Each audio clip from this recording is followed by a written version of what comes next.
menyadari ya gitu, kita hidup di society yang tidak cukup sehat untuk memandang pernikahan gitu, seolah-olah pernikahan adalah sebuah pencapaian, seolah-olah kalau orang belum nikah tuh gagal gitu. Pernikahan itu bukan pencapaian, itu aja. Pernikahan itu bukan satu prestasi, bukan sebuah perlombaan. Jadi kalau orang belum nikah nggak perlu dikasihanin. Justru kasihanlah terhadap orang yang gagal memahami makna pernikahan.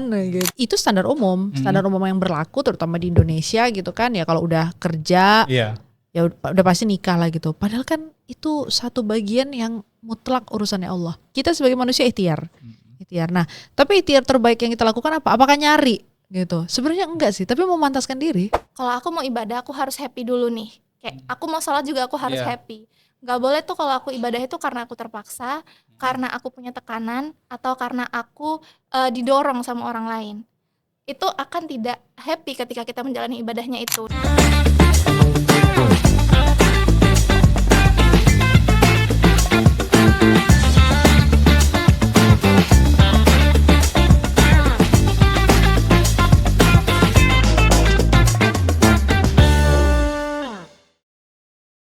Assalamualaikum warahmatullahi wabarakatuh. Ahoy. Bertemu kembali dengan saya Zen di Naira Studio Podcasting tentunya. Hari ini kita kembali podcast ya, menghadirkan beberapa narasumber yang sudah sering mampir di Naira Studio Podcasting tentunya ya. Dan tema kita hari ini masih seputaran ya 2026 harusnya kapan kawin gitu ya. Ya, ini kelupaan ngasih tanda tanya. Baik. Tema ini kita angkat ya berdasarkan riset dari tim kita yang menjumpai bahwa ketika seorang berusia kepala 3, pertanyaan hidup nikah kapan, karir stuck, mental lelah ya, maka pertanyaan-pertanyaan itu menghantui para sahabat podcaster di sana lah pastinya. Dan untuk membahas itu telah hadir di Naira Studio Podcasting ada Kak Putri Rizky Ardina. Halo. Assalamualaikum Kak. Assalamualaikum warahmatullahi wabarakatuh. Beliau adalah seorang Quranic mental healer dan communicator ya. Dan juga didampingi oleh Kak Rama Salwa SIKOM, seorang penulis buku ta'aruf, juga berprofesi sebagai ya, junior atau senior sih? Udah hampir 8 tahun. Oh, berarti senior digital marketer ya? Udah certified juga ya. Selamat datang Kak Salwa. Assalamualaikum. Selamat datang. Ya, baik. Dua orang narasumber kita hari ini intinya mewakili ya, harapannya mewakili keresahan, pertanyaan dan juga jawaban-jawaban yang ditunggu oleh sahabat podcast. Untuk Kak Putri, ya langsung ke Kak Putri sebagai narasumber dan juga sebagai orang yang berpengalaman. Sebenarnya permasalahan ini udah pernah kita tanyakan ya kayaknya. Sudah pernah kita bahas sebelumnya. 2025 ya, tahun lalu. Jadi tentang kayak series per tahun ya. Wajib pertanyaan gitu yang sama terkait dengan persoalan ini. ada tangan-tangan kapan kawin ya. Kalau di sini bilang kapan nikah. Jadi kapan nikah ya. Kalau kawin mah urusan yang lain, nikah. Baik Kak Putri, sering kali orang ditanya kapan kawin, ya kan, dan selalu seorang belum menikah dianggap gagal. Ya. Sementara banyak juga rumah tangga yang justru hancur diam-diam. Nah, siapa sebenarnya yang sedang salah memahami makna pernikahan ini? Wah. Kalau kita ngelihat dari fenomena sosial ya, ini satu fenomena sosial yang memang semuanya harus menyadari ya gitu, kita hidup di society yang tidak cukup sehat untuk memandang pernikahan gitu, seolah-olah pernikahan adalah sebuah pencapaian, seolah-olah kalau orang belum nikah tuh gagal gitu. Bahkan baru-baru ini aku ketemu orang gitu kan, obrolannya awalnya obrolan bisnis gitu, terus ngobrolin yang lain, wawasan umum, sampai akhirnya aku tahu ini bercandaan sih, jokes, tapi cukup kayak hah gitu. Jadi udah ngobrol segala macam. Oh iya, ide-idenya cerdas ya gitu. Maksudnya ketika kita bertukar ide. Nah, endingnya dia bilang, "Udah nikah belum?" "Belum," aku bilang gitu. "Oh, berarti belum cerdas dong." Lah. Wow. Ini belum cerdas ya? Iya, belum cerdas dia bilang. Oke. Tapi aku senyum aja karena anggap jokes gitu kan. Dan baru-baru ini juga bilang belum tahu dia saya ustazah gitu ya. Ya Allah, ustabah. Ustabah banget nih. Ustabah adanya. Terus juga ada baru-baru ini juga ketemu gitu kan, ngobrol segala macam. Terus tiba-tiba dibilang udah ending, dia nanya belum berkeluarga gitu kan. Belum, aku bilang. Terus katanya tapi udah selesai S2, iya sudah selesai alhamdulillah. Oh gitu ya, jadi semakin tinggi sekolah itu semakin gak pengen nikah ya? Hah? Terus kayak maksudku gini, kenapa kesimpulannya jadi itu gitu? Padahal kita gak ada bahas itu sama sekali gitu. Jadi emang society kita kurang sehat gitu ya, melihat bahwa pernikahan adalah sebuah pencapaian. Seolah-olah kalau udah nikah maknanya laku gitu. Manusia kan bukan barang gitu kan.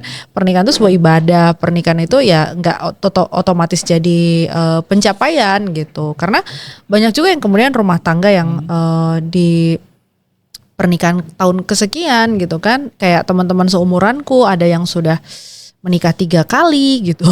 Course ya. Ada Berarti yang surplus kalau gitu. Hah? Surplus dia kalau Iya, gitu. saving sih.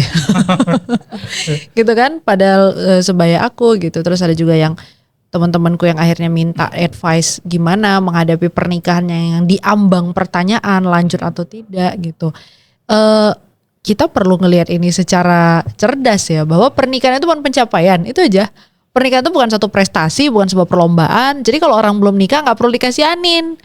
Justru kasihanlah terhadap orang yang gagal memahami makna pernikahan gitu. Tapi bisa nggak kita katakan bahwa yang menanyakan itu sebetulnya bukan berkaitan dengan dia prihatin atau enggak dengan pencapaiannya. Pertanyaan apa nih? Kapan nikah? Iya, kapan nikah tadi. Tapi lebih lihat dia gini, bahwa orang yang sukses dalam pandangan mata dia, mungkin dia di bawah rata-rata itu ya, di pencapaian itu. Maksudnya bisa jadi dia ngelihat harusnya sih ini objek yang di depan aku ini gitu. Ini harusnya sempurna dengan pernikahannya gitu loh. Kan Gitu bisa ya. aja kita husnuzon ya. Sangka Terima baik. kasih atas Berasumsi husnuzonnya. Karena kriteria orang itu cerdas, kemudian mapan secara ekonomi, kesibukan padat, otomatis dia merasa harusnya layak mendapatkan kehidupan yang sempurna dalam konteks pasangan. Mungkin itu persepsinya. Betul. Balik lagi itu kan standar kita kan, benar, standar umum kan, ya, standar betul. umum. Ya kalau orangnya berhusnuzon, alhamdulillah. Kita juga nggak mau suuzon sampai nanya kapan nikah gitu. Kita terima kasih kalau bisa minta doanya gitu kan, minta doanya dan segala macam.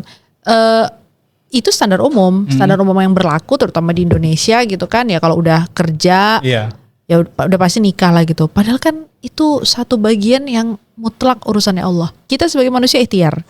Nah, tapi ikhtiar terbaik yang kita lakukan apa? Apakah nyari gitu? Sebenarnya enggak sih, tapi memantaskan diri. Nah itu ikhtiar terbaik, karena belakangan nih banyak yang aku juga banyak baca-baca referensi kan. Ternyata cara terbaik menjemput jodoh itu adalah memantaskan diri sampai di sisi Allah dianggap mampu. Sampai di sisi Allah dianggap layak. Bisa jadi kalau misalnya jodohnya dikasih sekarang dalam keadaan masih punya banyak luka batin, belum mengerti ibadah pernikahan itu apa, masih bergantung kepada orang baik dalam urusan emosional maupun material gitu kan. Ya bisa jadi pada saat dikasih jodohnya di saat tidak siap itu, nanti senikmat apapun yang Allah berikan jatuhnya jadi terasa hukuman. Makanya Allah itu pengen ngasih kita di dalam keadaan kita siap, sehingga pada saat rezeki itu datang kita benar-benar bersyukur. Ya tapi itu kan dalam konsep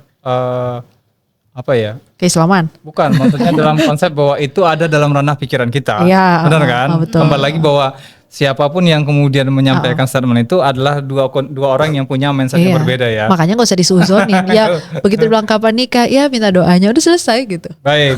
Oke, nah kalau kita tanya lagi nih, Kak Putri sekarang sudah sampai di fase kepala 3? Iya dong. Nah, pertanyaannya nih. Santai aja. Nah, fase 30 ini apakah fase yang tenang atau fase paling capek secara mental? Kalau mau jawab serius apa bercanda? Kalau serius bisa datang ke rumah. Oke, untuk yang sekian kali ya. Kalau jawab bercandanya dulu ya. Kalau jawab bercandanya, waktu aku mau masuk ke fase 30 itu temanku bilang gini, udah Put, santai aja gitu. 30 itu adalah 20 tahun yang kedua kali versi punya duit. Karena dulu waktu 20-an awal kita gak punya uang, itu masih kuliah mungkin kan. Nah sekarang kita masuk di fase 30, itu adalah usia 20 versi punya uang gitu. Tapi aku sepakat sih, jadi pas memasuki usia 30 itu santai, tenang gitu. Paling cuman jet lag sama ini udah berubah, ekor usianya udah berubah gitu. Tapi pada saat itu karena temanku bilang gitu ya, aku bawa ketawa bercanda dan ya benar gitu. 30 is about it's just number gitu. Yang lebih kita perhatikan adalah kualitas manusianya. Ini versi bercandanya. Versi seriusnya, apakah memasuki usia 30 tenang? Mungkin kalau bisa lebih tepatnya ya. Karena aku juga riset ke beberapa temanku yang sebaya dan memang belum menikah. gitu. By the way, circleku memang teman-teman dekatku belum menikah. Jadi ya mungkin itu juga yang bikin kita ya. Perlu rukiah namanya di circle. Rukiah bareng. Di depth sih kayaknya. Enggak, kayak itu mah keputusan setiap orang. Aku juga paham luka yang mereka bawa masing-masing. Nah, aku riset lah ke teman-temanku yang seusia ya, di usia 30. Bisa jadi tuh aku tanya ke temanku itu kan, apa rasanya gitu di usia 30. Ternyata adalah bukan sekedar lebih tenang, tapi memang kayak udah males cari ribut. Iya, udah males ribut itu aja. Jadi akhirnya ketenangannya itu adalah karena apa? Karena memang kita udah males aja ribut sama orang, terus juga kayaknya udah nggak ada energi buat drama gitu. Udah lebih tahu aja ini hidup mau kemana. Karena secara psikologis kan nanti tuh puncak spiritual ya, puncak pencapaian spiritual kita usia 40. Oke. Makanya biasanya orang 30 ke 40 itu dia sudah ke fase cari damai gitu. Oke. Baik. Oke, sebetulnya banyak pertanyaan. Nanti saya khawatirnya melompat ini pertanyaan-pertanyaan yang lain. Mulai kepo ya. Ya untuk Kak, panggilannya Kak Rama atau Kak Salwa sih?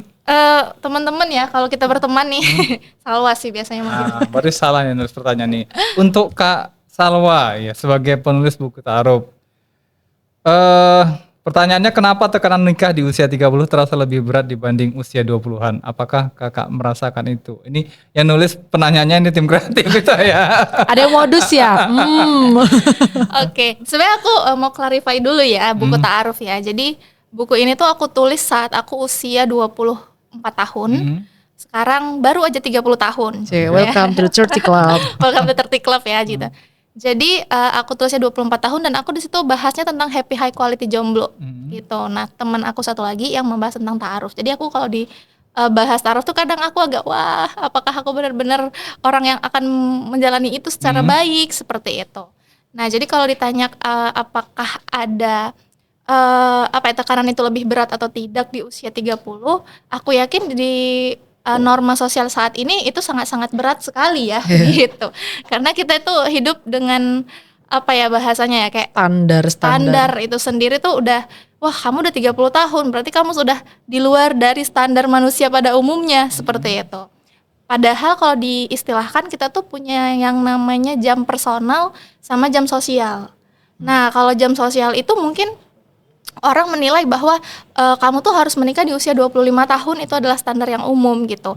Nah, ketika kamu masuk di usia 30 tahun kamu sudah menjadi mungkin leftover yang kayaknya lu nggak akan laku nih di masyarakat atau barang-barang yang sudah tidak laku dan sebagainya, seolah-olah kita ini adalah objek seperti itu. Nah, sedangkan yang saya bilang tadi, kita tuh ada yang namanya jam personal. Jam personal itu berasal dari mana? Dari background kita, dari trauma-trauma masa kecil kita, dari hal-hal yang membuat faktor kenapa sih kita menunda pernikahan. Bisa jadi untuk orang yang sandwich generation sama orang yang mungkin emang hidupnya sudah enak aja, ketika memutuskan menikah dia akan lebih berpikir keras gitu, karena dia akan menafkahi dua keluarga di atas dan di bawahnya kayak gitu. Nah, jadi kalau kata istilahnya nih, emang pernikahan itu ibadah ya gitu. Kayak buka puasa maghrib itu kan wajib nih untuk kita segerakan ya buka puasa gitu, tapi kan maghrib di tempat orang beda-beda. Jadi ya kita segerakan, tapi segeranya orang tuh kan pasti beda-beda sih kalau di aku menurutnya kayak gitu. Iya. Mungkin saya perlu tambahkan satu lagi, bukan tadi jam apa namanya? Jam personal sama jam sama sosial. Satu lagi jam biologis. Usia, nah itu kalau yang aku pahamin ya kan, mungkin ini perbedaan istilah. Kalau yang aku pahamin kan manusia itu ada usia psikologis, usia biologis, usia kronologis, gitu ya kan. Usia biologis itu berkaitan dengan sel-selnya. Misalnya kayak darahnya, ada kan istilahnya darah tua ya, bukan hanya darah muda. Ada yang darah tua, maksudnya darahnya capek gitu, tidak berkembang gitu kan. Terus ada itu bisa namanya usia biologis ya, berkaitan dengan tubuhnya. Ada usia kronologis, itu mulai dari kita lahir. Nah, ini yang kita kan cuma pakai usia kronologis gitu. Tapi kan ada satu lagi gitu. Ada lagi usia psikologis gitu, yang mana setiap orang bisa beda-beda. Aku punya kenalan, umurnya waktu dia nikah umurnya sekitar 30-an tahun gitu. Tapi pada saat dilakukan tes psikologi, ternyata dalamannya mentalnya itu anak usia 12 tahun. Nah, 12 tahun nikah tuh kayak apa? Udah kayak main pacar-pacaran kan, bukan cuma pacaran, main pacar-pacaran gitu. Jadi tolonglah nggak usah terlalu ditekan untuk umur sekian belum nikah gitu. Ya orang Susah punya beda-beda. anak gitu kan. Iya gitu, orang beda-beda. Lu Tuhan. Nggak, karena emang kalau di kasus aku sendiri banyak juga temen aku yang aku lihat dia menikah tuh di usia 20 tahun awal gitu. Bahkan sampai dia di usia 29 tuh belum punya anak juga gitu. Dan banyak juga orang yang seperti itu. Jadi kalau orang menganggap pernikahan itu hanya sebatas reproduksi gitu, saya rasa itu sangat dangkal sekali ya gitu. Karena Kalah sama kebo dong. gitu, karena menikah itu ibadah gitu, nggak hanya sekedar punya anak sih gitu. Ya kalau memang menyatakan itu sebagai ibadah harusnya konsepnya disegerakan nih Kak. Nah itu tadi maghrib tiap orang beda-beda tapi nih. gini loh, tapi gini mungkin saya agak sedikit berbeda persepsi ya terkait dengan apa nih lemperan tadi. Kalau kita melihat bisa jadi dan saya kan juga jalan-jalan nih sebagai orang yang sudah berumah tangga. Pada prinsipnya mungkin pertimbangan banyak orang termasuk orang yang usianya di atas kita mungkin kemudian menanyakan hal-hal seperti itu lebih karena dia punya pengalaman yang nggak bisa dibantahkan bahwa fisik itu pada waktunya akan mengalami kondisi-kondisi penurunan. Betul. Dari segala fungsi. Setuju. Ya terlepas apakah itu kemudian perkara masalah proses melangsungkan keturunan atau enggak, tapi secara fungsi-fungsi organ tubuhnya itu pasti akan mengalami penurunan. Nah pertanyaannya gitu loh, ketika kita dikasih momen-momen itu untuk kemudian memaksimalkan diri ya, dan kalau kita berkiblat kepada Nabi misalnya bahwa beliau menikah di usia berapa, ini kan menggambarkan sebenarnya keprihatinan mereka itu lebih kepada jangan sampai mengalami kondisi yang aku rasakan, mungkin itu gitu loh. Nah kira-kira bisa nggak ini kemudian menjadi pembanding dalam konsep 50-50 antara kacamata psikologis tadi sebagai sebuah, kalau aku ngeliatnya lebih kepada ngeblend ini jadinya dengan kondisi-kondisi apa yang menjadi keprihatinan kebanyakan orang tadi gitu loh. Itu mungkin. Bisa, ada komentar? Kalau di aku sih gini kan, untuk anak Gen Z sekarang ya, milenial akhir seperti kita dan juga Gen Z itu sekarang lebih prioritasnya adalah puts ourselves first gitu. Mereka akan berpikir kebahagiaan mereka dan ketenangan mereka tuh lebih penting ketimbang masuk ke dunia yang kata kita bilang itu ibadah, memang benar-benar ibadah. Nah kalau aku sendiri punya prinsip gini, kalau aku mau ibadah aku harus happy dulu nih. Kayak aku mau sholat juga aku harus happy. Gak boleh tuh kalau aku ibadah itu karena aku terpaksa, karena aku punya tekanan, atau karena aku didorong sama orang lain. Itu akan tidak happy ketika kita menjalani ibadahnya itu. Nanti pahalanya jadi berkurang, kitanya jadi zolim sama diri kita. Nah jadi kalau misalnya masa iya dalam ketaatan ada kezoliman diri sendiri, ini agak aneh juga nih. Iya gini, ketika kita nggak happy sejujurnya, ketika kita melaksanakan sesuatu secara dengan berat hati gitu, tidak ada keikhlasan di dalamnya, maka ya mungkin aturannya nilai ibadahnya bisa 5 jadi cuma 1. Itu kan hitungan manusia kan. Tapi kan gini, karena saya agak sulit menerima kondisi itu karena gini, kondisi di mana bahwa sesuatu yang sifatnya menjadi sebuah kewajiban dalam konteks agama ya, ketika itu happy nggak happy ya mau nggak mau kayak kita sholat misal contoh ya, kayak sholat misalnya itu ya harus dijalankan, nggak ada cerita nanti nunggu aku happy dulu baru sholat gitu, nggak gitu juga kan. Betul. Cuman kalau untuk masalah pernikahan ya, aku kemarin baru komunikasi sama teman aku Kak, sharing gitu kan, dia menganggap pernikahan itu adalah hal luar biasa yang terjadi dalam hidup manusia. Gitu. Jadi hal luar biasa itu ada 2 untuk perempuan. Pertama adalah menikah, yang kedua adalah punya anak. Jadi istri dan jadi ibu ya. Jadi istri dan jadi ibu itu adalah hal yang luar biasa. Dan itu ternyata pubernya perempuan loh. Puber kedua dan ketiganya perempuan itu di situ. Itu bedanya psikologisnya perempuan sama laki-laki tadi ya gitu. Kalau perempuan itu benar-benar kayak hal luar biasa ini gue nggak bisa sembarangan ya masuknya gitu. Walaupun benar menikah itu dari segi agama kan sunnah sebenarnya nih. Tapi harus disegerakan. Nah faktor-faktor menyegerakan itu tadi kan harus kita well prepare juga nih. Jangan sampai kita masuk ke sebuah ibadah, kita nggak punya bekal, kita masuk aja dan akhirnya kita lost di dalamnya. Ya bekalnya jangan kelamaan juga. tapi gini, ada nggak kekhawatiran bahwa mindset ini dibangun justru dengan pemikiran barat? Karena kita ngelihat ya bagaimana kondisi mirisnya Jepang saat ini, yang mereka sekarang sudah regenerasinya udah sulit gitu ya, tenaga kerjanya juga udah nggak usia-usia produktif lagi kan. Kemudian tren itu mewabah karena ini kan sistemik. Ya, ini konsepnya udah konsep ideologi nih kalau cerita lebih atasnya lagi. Setuju. Nah, Apakah itu dirasakan nggak sih bahwa itu bagian dari efek sistemik yang memang diciptakan karena memang ada pandangan bahwa generasi kedepannya memang generasi yang bakal Menye-menye. menye-menye yang memang akan sedikit banyak tergerus-tergerus. Kayak kita lihat kan bagaimana di Jepang tuh mereka nggak mau nikah dengan manusia, justru main dengan kucing ya dan sebagainya, rice cooker dan lain sebagainya. Nah ini Boneka itu. ini keprihatinan juga. Nah kita nih sebagai bagian dari muslimah dan muslimin ya. Muslim dan muslimah. Nah ini gimana pandangannya terkait dengan ini? Jangan sampai kita terjebak juga dengan konteks ini. Ini ke siapa nih? Salwa atau? Kak Putri mungkin. Kalau kita ngelihat seandainya keadaan itu dibangun oleh ketakutan akan pernikahan, ya ini nggak tepat juga. Oke. Jadi ada satu hadis tuh, aku juga tidak terlalu ini ya, secara redaksi aku nggak terlalu hafal betul gitu.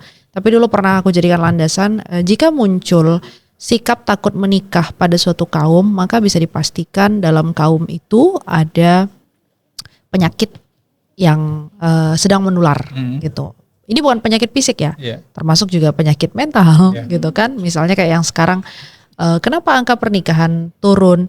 Lah, yang ganteng nyari yang ganteng, yang cantik nyari yang cantik gimana dong, gitu kan? Itu kan juga ada faktor gitu. Itu kalau dari agama jangan sampai kita membangun kondisi ini. Jadi maksudnya gini, jangan sampai kita membangun situasi ini karena ketakutan akan pernikahan. Bukan begitu landasannya gitu. Karena kalau takut menikah udah pasti ada kerusakan di dalam kaum itu. Tapi seandainya perspektifnya adalah mempersiapkan diri dengan lebih baik, ini akan menjadi beda. Akan jadi beda. Kenapa? Karena pernah juga di masa Salahuddin Al-Ayyubi itu kan maksiat itu udah merajalela loh. Saking kan merajalelanya, itu keadaannya. By the way, Salahuddin Al-Ayyubi itu adalah orang yang membebaskan Palestina. Membebaskan Baitul Maqdis. Yang mana pada saat itu keadaan generasinya Salahuddin itu di situ mata uang jatuh sejatuh-jatuhnya. Kemudian juga maksiat sudah terjadi di pinggir jalan dengan bebas. Orang bisa berzina di pinggir jalan terang-terangan. Tapi Masya Allahnya dari situlah terakhir generasi Salahuddin yang kemudian menjadi pembebas Baitul Maqdis, pembebas Palestina. Nah, kenapa aku cukup optimis? Karena kondisi kita nggak separah itu. Kondisi kita belum separah itu untuk saat ini gitu kan, nggak separah kondisinya Salahuddin. Nah, yang aku lihat malah adalah sisi baiknya banyak orang yang mulai sadar untuk memulihkan diri sebelum nikah. Jadi bukan tidak menyegerakan menikah, tapi tidak mau terburu-buru menikah dalam keadaan tidak siap. Good things-nya di situ. Banyak generasi sekarang yang sudah sadar untuk pulih dulu sebelum menikah. Nah, proses pulihnya berapa lama bisa beda-beda tiap orang. Tapi positif side yang bisa kita lihat adalah orang punya kesadaran untuk pulih dan berdamai dulu sebelum menikah. Baik, oke, saya tangkap dulu poinnya itu. Mudah-mudahan ini bisa ditangkap juga poinnya sama sahabat podcaster di luar sana. Mungkin bisa dipastikan ada pertanyaan, mungkin kalau ada boleh kita coba sauti di sini. Kalau ada, boleh dimunculkan? Kita pengen lihat dulu. Boleh nih ya tanya-tanya. Ya, dari Chandra Bayu Lesmana. Gimana kalau yang minta ta'aruf orang tua kandung? Pilihan orang tua dan keduanya ibadah apa tuh? Pantaskah ditolak atau jadi pilihan orang tua, kan keduanya ibadah itu. Pantaskah ditolak atau jadi keterpaksaan? Nah, ini untuk anaknya beliau kayaknya pesannya. Hah? Bukan jadi anaknya ya? Bukan. Bapak itu yang nanya. Oh gitu.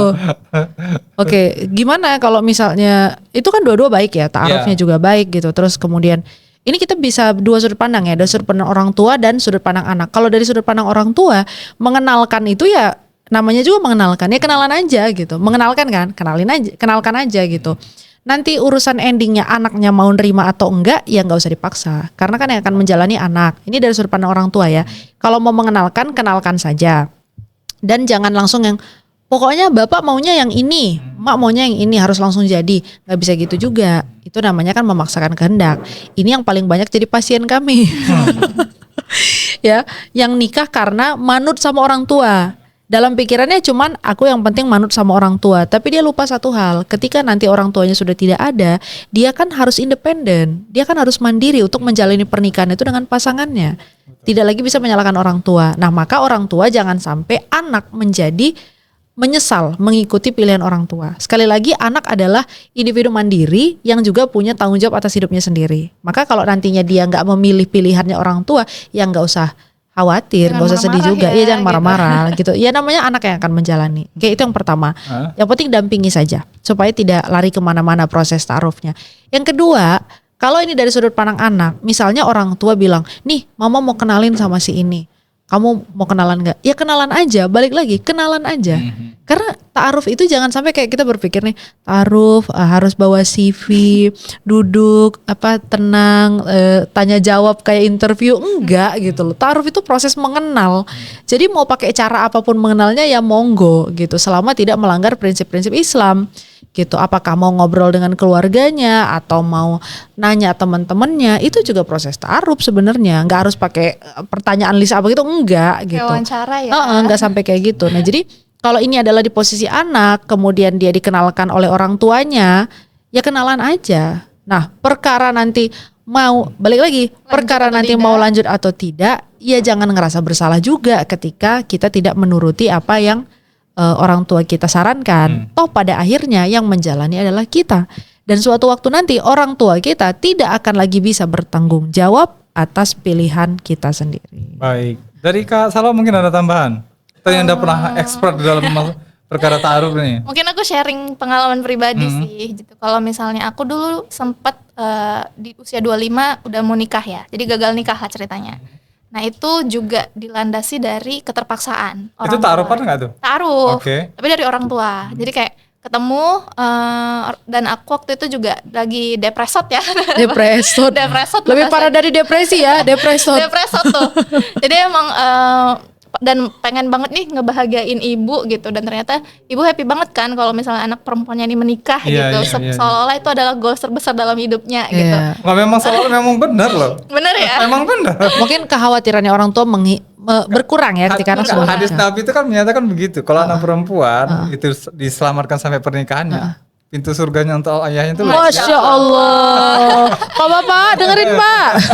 Iya. Iya, Itu kan yang gitu. terakhir kali ditanya Ustaz Alexia ditanya, kalau aku disuruh milih punya keturunan, kamu pilih mana? Aku pilih anak cewek. Dia bilang dua anak cewek gitu. Iya, karena dua anak perempuan Gitu itu loh. kalau dirawat dengan baik, Iya. itu Rasulullah dengan ayahnya akan seperti ini di surga. Masya Allah, tabarakallah. Dengerin ya Pak ya, dengerin Pak. Ya gitu sih, jadi ceritanya aku ya udah deh memutuskan untuk mau mencoba ta'aruf dan sudah bertunangan bla bla bla waktu itu gitu kan. Ternyata Orang tunangannya bla bla bla. agak ini ya, agak Nggak boleh sebut panjang nih. nama. Iya, iya. Agak panjang nih kalau cerita sih. Ternyata itu tadi ada faktor internal dan eksternal yang aku tadi belum siap, dan calon pasangan aku saat itu belum siap gitu. Hingga kita ketemu crash, dan akunya juga akhirnya berpikir jernih kembali lagi bahwa apakah ini sih pernikahan yang aku mau. Ternyata aku melihat diriku tidak ada di situ gitu. Wih. Jadi Ngeri nih ya. iya. Virtual kali kayaknya. Karena proses gagalnya dia, aku kan dampingi. Masya Tahu, Allah. kita tahu. Iya, iya. Sebagai Tahu temannya banget kita ya. tahu. Jadi akhirnya aku bilang sama ibu aku tidak pengen lanjut, dan waktu itu memang dia juga yang memutuskan untuk tidak lanjut, dan aku juga tidak memutuskan untuk tidak mau lanjut gitu kan. Walaupun ibu aku tuh pada waktu itu kayak marah banget, sedih banget dan sebagainya ya gitu, wajar ya namanya orang tua gitu kan. Sampai aku bilang gini sama ibu bahwa aku tidak ingin pilihan aku nanti ketika pernikahan aku nanti ada apa-apa, yang aku salahkan adalah orang tua gitu. Ini nih gara-gara mama nih, gara-gara papa nih bla bla bla nih aku nikah sama dia. Nah aku tuh nggak pengen hal seperti itu. Untung gak dibilang sama mama, oke kalau begitu kita cerai kata mamanya ya kan. Nggak usah bilang misalnya. Nggak ada cerai ya kalau untuk anak ya. Itu sih kira-kira. Baik. Oke, tolong dikonfirmasi lagi tadi terkait dengan tekanan yang terjadi di usia 30 sama 20. Yang benar nggak sih di usia-usia itu merasakan lebih berat? Ke aku nih, Iya. kalau di usia 30 sebenarnya aku kan masih baru banget ya. Jadi belum terasa banget. Cuman Ya, kalau mendekati lah. iya katakan. mendekatin ya. Cuman kalau untuk orang terdekat, orang tua tuh pasti ada lah. Pasti ada orang-orang keluarga, bahkan Orang sampai tuanya justru yang merasa tertekan ya? iya, bukan akunya. Kalau akunya mau enjoy ya gitu. Anak-anaknya mah bisa enjoy. Kalau anaknya mau enjoy gitu. Anaknya enjoy Kalau orang aja. tua dan keluarga tuh sampai kadang, iya ini om lagi di tanah suci doain kamu menikah. Makasih bilang, panjangin om. Bener sampai gitu terkabul. loh. Dan aku tuh tipe yang happy banget lah gitu kalau didoain hal kayak gitu. Dan Iya. emang aku nggak apa ya, aku nggak menolak, juga nggak mau buru-buru lagi karena takut, mungkin karena ada traumatik di masa lalu itu tadi ya, takut gagal dan sebagainya, sehingga aku benar-benar kayak wah saat ini aku harus benar-benar ngefilter lah gitu untuk aku memilih seseorang kayak gitu. Ada takaran khusus Kak Putri? Berapa terkait muk? dengan- Maksudnya gini, takaran khusus itu maksudnya kekhawatiran-kekhawatiran ini kan sebuah Iya. proyeksi yang nggak bisa Oke, oke. diprediksi. Maksud kita ada nggak sih misalnya titik damai di mana kita tahu ini orang akan bisa dikomunikasikan sehingga hal-hal yang diprediksi negatif tadi bisa terhindari gitu, sehingga nggak harus repot sekali. Ini bayangannya belum dilakukan tapi ketakutannya dari sampai meja gitu. Namanya kan itu overthinking. Iya. Iya perlu kita punya standar itu, makanya kalau ditanya perlu nggak punya standar, perlu, tapi bukan terhadap calonnya aja, tapi terhadap diri kita sendiri gitu. Kita misalnya tahu nih, oh aku nggak bisa tolerir yang ini, aku bisa tolerir yang ini. Ya udah, kalau misalnya datang dan dia membawa sesuatu yang sifatnya tidak bisa ditolerir, ya nggak usah dilanjut, nggak usah dipaksain gitu. Jadi sesimpel itu ya. Iya gitu. Jadi perlu nggak punya kriteria, perlu, cuma nggak usah kebanyakan dan nggak usah yang non esensial. Contohnya, contoh nih harus S1 dari luar negeri, suku harus itu, suku ini gitu ya. Kalau di dunia HR nih aja, di dunia HR tuh semakin banyak syarat, semakin kecil kemungkinan dia didapatkan gitu. Maka kalau coach aku, by the way, aku punya coach relationship aja. Iya dong, biar waras ya kan. Oh masa milih pasangan cap-cip yang bener aja gitu. Kebanyakan kena sortir sama coachnya nampaknya. Enggak, coachku tuh nggak nyortir. Tapi coach kami kan banyak ya, muridnya banyak. Dia itu ngebenerin pikiran kita tentang relationship. Justru dia yang bagiku dia itu melurusin, gitu ya? Menyehatkan gitu. Mandang hubungan itu kayak gini, mandang laki-laki seperti ini, kamu memandang dirimu seperti ini. Dia yang beresin dulu tuh gitu.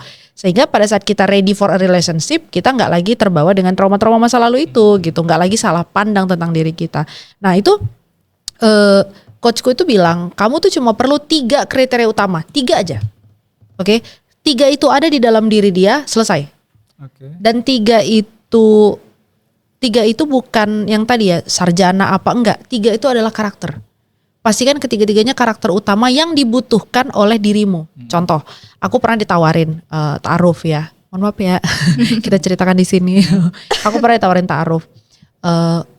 Kak Putri orangnya sering ngaji. Maksudnya orang yang ditawarkan ini, Kak Putri ini saya mau nawarin orangnya sering ngaji, baca Quran, zikirnya panjang, kalau habis sholat zikirnya bisa 15 menit gitu kan. Oh ya, aku senyum aja gitu kan, karena aku kenal orangnya yang mau ditawarkan ini, aku kenal. Kenapa tidak coba ta'aruf dengan beliau gitu. Aku bilang sama yang mau mengenalkan, Ustadz saya cukup tahu apa yang saya butuhkan. Saya sangat butuh orang yang komunikasinya bagus. Sementara orang yang ditawarkan ini ibadahnya bagus ya, zikirnya panjang, tapi bagi saya nomor 1 itu adalah dia punya kemampuan komunikasi. Karena rumah tangga itu isinya komunikasi, segala hal perlu dikomunikasikan gitu kan. Terus abis itu si ustadznya nanya, ini ustadznya padahal sehari-hari aku maksudnya gini, yang berinteraksi sehari-hari dengan orang itu kan aku. Tapi yang mau kenalkan adalah orang yang jarang berinteraksi dengan beliau gitu. Hanya karena melihat dia sholat, dia apa segala macam. Terus dia bilang, kenapa? Ya Ustadz, saya udah coba ngobrol sama orangnya dalam hal pekerjaan. Begitu saya tanya, kan manggilnya Ustadz juga ya karena di dalam pekerjaan. Ustadz bisa bantu ini enggak gitu. Dan dia tuh tipe yang, maaf ya saya buka di sini. Dia tuh tipe yang kalau ngomong, saja ada mana? Gitu kan.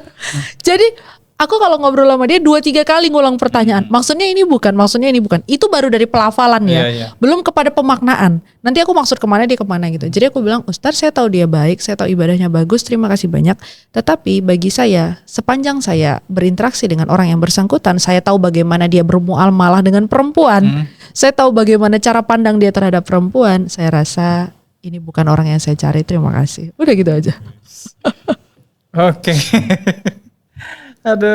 Aduh, makin repot nih nanya narsum. Narsum ada aja jawabannya. Nah, apakah perlu kira-kira melakukan planning sebelum nikah seperti visi di usia berapa punya anak dan rencana-rencana setelah menikah agar tidak banyak yang gagal setelah menikah atau cerai? Ini silakan satu aja kayaknya yang mau. Dia dulu aja lah. Waktunya terbatas.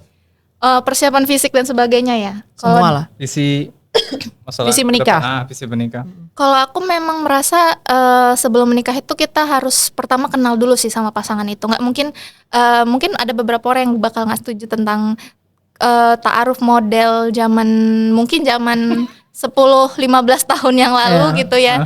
Yang tadi kayak Kak Putri bilang ketemu terus tukar CV, interview, udah bla bla bla gitu. Tanpa kita tahu background di belakang ataupun hal-hal gelap yang ada dalam dirinya. Wede. Nah ini nih yang Nggak bayar listrik dia, gelap kali. mati lampu say. Jadi kayak kalau di aku sendiri memang ada tahapan-tahapan gitu yang ketika aku bertemu seseorang, ketika aku berproses dengan seseorang, aku akan melihat itu dulu gitu. Nah mungkin di bulan pertama aku akan melihat dulu nih kayak apa ya, kalau kata orang frekuensi apakah ini kita orang yang bisa diajak komunikasi tadi gitu. Tapi frekuensi ini bukan yang kayak the partner in crime gitu, nggak gitu juga gitu. Seseorang yang emang bisa kita ajak komunikasi untuk melihat segala sesuatu lebih clear ke depannya gitu. Jadi kayak kalau sekarang kalau dibilang tuh tolak ukurnya adalah ketenangan. Nah, ketika kita bersama ini orang kita merasa tenang, ya sudah, itu sudah bentuk dari frekuensi yang baik tadi. Hantu pun tenang juga deh dia. Ketakutan dong kalau hantu ya, jadi takut nih. Baik. Oke, ke Kak Putri, media sosial itu lebih sering menyembuhkan atau justru memperparah luka batin? Khusus bagi yang ini ya, yang belum nikah. Tergantung followingnya. Oke. Dan tergantung preferensi konten. Kalau misalnya ini orang buka sosmed untuk belajar, cari info, untuk cari-cari kelas pengembangan diri, persiapan pranikah, itu bagus. Itu bagus. Tapi juga jangan flood information, jangan banjir informasi. Artinya terlalu banyak informasi akhirnya nggak ngapa-ngapain, stuck sengin banyaknya gitu. Karena aku pernah ada di fase itu sebenarnya. Jadi saking banyaknya informasi yang aku terima dari konsumsi sosmed, doom scrolling itu kan akhirnya bikin kita brain rot.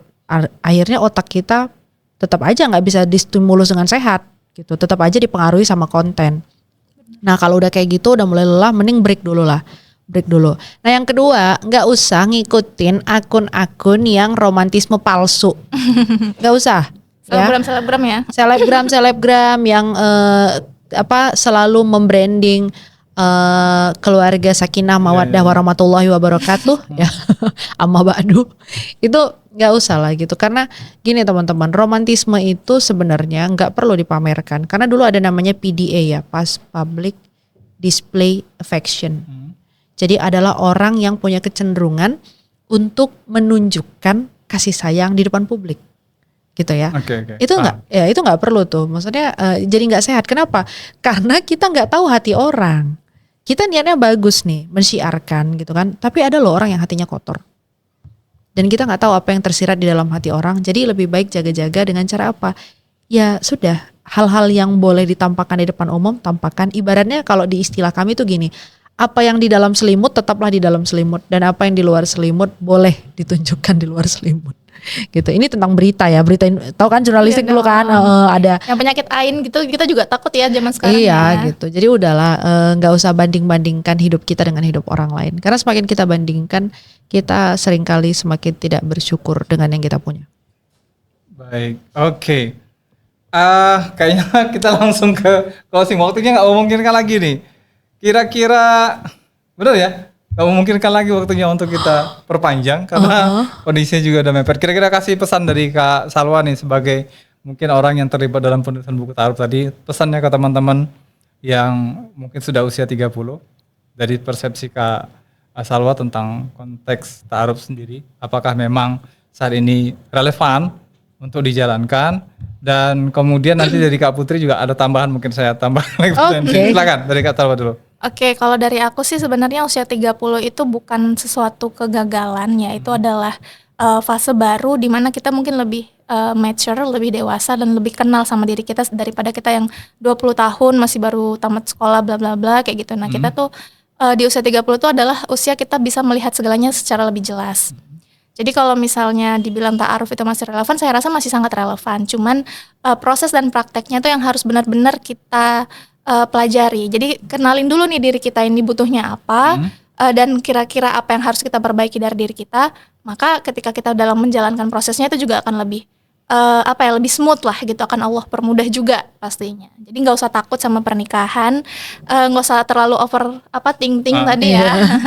Jadi ya percaya diri dan tenang aja dalam menjalani kehidupan ini. Jangan langsung kayak aduh aku udah 30 aku ketakutan nih aku bakal nikah apa enggak usah gitu. Jadi diri kamu sendiri, penuhi diri kamu, penuhi ember kamu. Ketika kamu sudah penuh sama diri kamu, maka cinta itu akan datang sendirinya. Yep. Baik, mungkin dari Kak Putri nih satu kalimat untuk usia 30 yang merasa hidupnya satu aja tertinggal. Silakan. Ya Allah. Iya, satu kalimat ya. Satu frasa lah ya. Satu frasa lah, boleh silakan. Untuk teman-teman yang ngerasa di usia 30 dan ngerasa hidupnya tertinggal, usia 30 itu anugerah Allah. Setiap kita terbangun di pagi hari, masih diberi nyawa, diberi kesempatan hidup, itu adalah satu kesempatan baru untuk bertaubat dan memperbaiki diri. Jadi ketika kita diberikan umur, sebenarnya adalah ada dua kemungkinan. Allah memperlambat azab dan menumpuk asbab-asbab untuk menurunkan azab bagi orang yang tidak mau melakukan perbaikan, atau Allah terus-menerus membuka peluang kebaikan dan peluang taubat setiap harinya. Jadi buat teman-teman yang merasa tertinggal dalam hal apapun, berhentilah berlari di trek lari orang lain. Berjalanlah dengan tenang di atas trekmu sendiri, karena setiap orang punya garis finish yang berbeda dan setiap bunga mekar pada musimnya. Baik, terima kasih untuk Kak Salwa dan Kak Putri sudah hadir di Naira Studio Podcasting. Sekali lagi terima kasih banyak juga untuk sahabat podcaster. Mungkin ada beberapa pertanyaan yang nggak sempat kami jawab. Nanti bisa langsung DM ke narasumber kita di akun Instagram ya, yang memungkinkan untuk bisa berbalas di situ ya. Boleh. Untuk diskusi. Boleh. Kita berharap juga ini bisa mewakili dari keresahan atau kegelisahan sahabat podcaster di luar sana, agar kemudian punya satu persepsi baru lah untuk menyikapi pertanyaan 2026 kapan kawin. Saya Zen, mohon undur diri. Terima kasih. Assalamualaikum warahmatullahi wabarakatuh. Ahoy.